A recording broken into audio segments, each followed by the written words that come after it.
I train managers to lead work groups and teams in organizations. What's exciting about Think Blocks is they allow my managers to build a conceptual model of their organization. Every company is made up of teams, and every team is made up of people. In an ideal world, the needs and motivations of the team members align with their teams, and the teams align with the organization.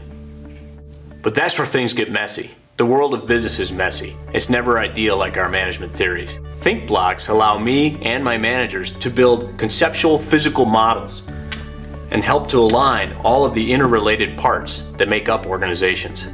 Because they nest, my managers and I can engage in deep discussions about the relationships and the hierarchies that make up the parts of an organization. Because they're magnetic, we can look at relationships between members and teams of the organization as a whole.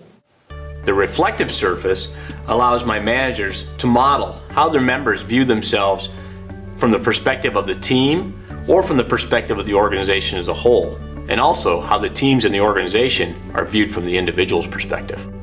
We can also take the perspective from the point of view of parts of the organizations that aren't people, like policies or products or services. Training managers involves a lot of new ideas. Because they can grasp the ideas, the leaders that I train are better able to translate theory into practice.